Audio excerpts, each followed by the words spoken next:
Hello, everybody. I'm Anita Abraham from Hyderabad, India.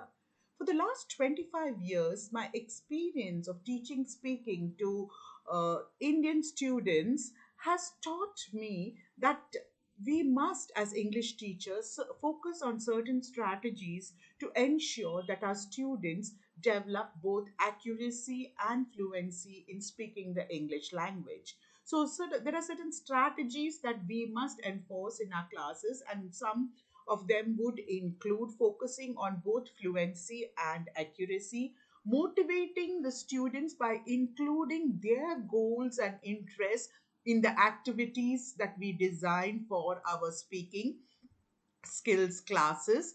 Also use authentic uh, language and meaningful situations whenever possible. Also provide accurate and appropriate feedback and correction at the correct time. The other thing that we should do is maximize the link between speaking and listening, because these are sister skills and one scaffolds the other.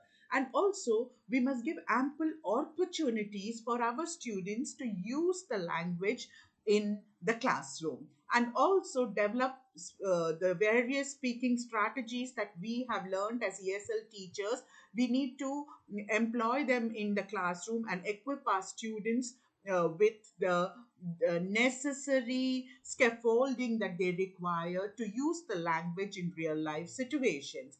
And the other thing that we must do is create a safe environment in our classrooms so that students have the confidence and comfort to talk and listen and use the language effectively. Another thing that I have learned from my experience is that both accuracy and fluency are uh, important, and we, as English teachers, need to teach both. But it is necessary to find a balance between how much of fluency based activities are we going to do, and how much of accuracy based activity are we going to do in our class. Ideally, we should ensure that our students speak both accurately and fluently, but it takes time to practice, and teachers can focus on either fluency or accuracy in different speaking activities, and it depends on the purpose of the activity and the learner's proficiency level. That's something else that I would like to convey. And then also, what is important is error correction, and especially in while we are teaching speaking.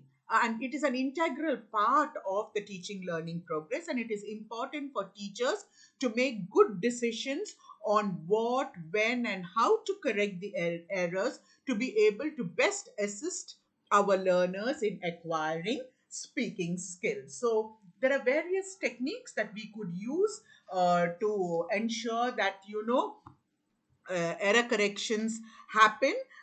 We could use our body language, we could use our facial expressions, we could repeat, say it the right way, point at the correct language. There are so many techniques, and but then especially for speaking, it is very important that we correct the errors of the students. Now, whether you do it then or do it later is a call that the teacher has to take depending on how the activity is planned.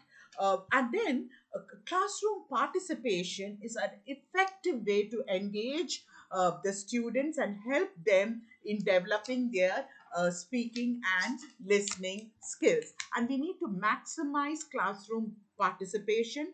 We should see that they are meaningfully engaged in learning tasks. You have multiple students interacting with each other at one time. Students can practice and demonstrate, and the teacher can assess it formatively. Okay, it can be informal, whatever, but then give ample opportunities for the students to speak. And then students can also participate by engaging in all four skills simultaneously. You can integrate the skills speaking, listening, writing, or reading. Okay, so there are various ways to do it, and the best way would be to decenter the teacher. and then put the student in the center of the class activities. And then another tip that I have found very useful, a strategy that I have found useful, is giving students time to think before they speak. It really doesn't matter. Just give them some time to think, so that they gather their thoughts, because they don't have the confidence to use the language. So give them some quiet time, so that they gather their thoughts, gather up their courage, and then they can effectively communicate. These are some of the tips that we could use in the class to engage our students in speaking effectively. And to conclude, listening and speaking in English are equally important for effective communication. And we all know that. And they are not only language skills, but they are actually live communication skills. And I will wrap up with a Turkish proverb which says, if speaking is silver, then listening is gold. So we need to develop both the listening and the speaking skills together of our students. Thank you so much. And I'm learning a lot in class, and I hope the same with all of you all. Bye bye. Take care and stay safe.